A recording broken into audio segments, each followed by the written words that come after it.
នេះជាម៉ាស៊ីនគូបតាបងប្អូនហើយវាមានបញ្ហាវាលកៀងទៀតហើយបងប្អូនបានវាស៊ីវាលកៀងឬវាលកៀងវានេះលើកនេះវាអត់ស៊ី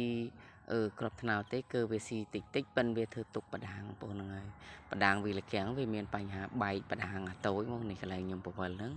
បាទហ្នឹងហើយបែកចានជា2បងហ្នឹងហើយនេះជាវាចានបដាងវាបងប្អូនបែកជា2បាទអញ្ចឹងខ្ញុំដូរបដាងរឿងបងប្អូនហ្នឹងហើយនេះបដាងវាមកជាហៀងទៀតក្របបដោះមករូបក្របទៅត្រប់អស់បែកជា2បងប្អូនហ្នឹងហើយបែកអាតូចវាលកៀងខាងអូតូម៉ាទិកហ្នឹងបែកខាងតូចបងប្អូនហ្នឹងហើយអញ្ចឹងពេលនេះខ្ញុំដាក់រួចហើយខ្ញុំចាប់ផ្ដើមញាត់បញ្ចូលលើបងប្អូនហ្នឹងហើយនេះខ្ញុំចាប់ផ្ដើមញាត់បញ្ចូលយើងញាត់បញ្ចូល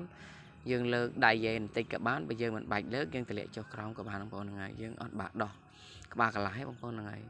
យើងដកយកទៅវាលកៀងរួចនឹងយើងដោះខាងកន្ទែខាងពីមុខរួចនឹងយើងដោះខាងកន្ទែពេលមករួចញាត់តាមខ្ញុំដូចខ្ញុំញាត់អញ្ចឹងបាទអញ្ចឹងញាត់ហើយយើងរុញបញ្ចូលយកប្រឡងមកមូលបងហ្នឹងហើយយើងគោះបន្តិចមកវាចូលហ្នឹងហើយយើងគោះគៀកដូចខ្ញុំគៀកអញ្ចឹងបាទអុកបន្តិចមកវាចូ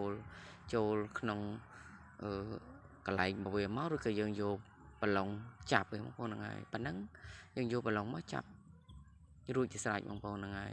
នេះគឺម៉ាស៊ីនគូបតាបងប្អូនបាទហ្នឹងហើយវាមានបញ្ហាបែកបដាងបងប្អូនហ្នឹងហើយ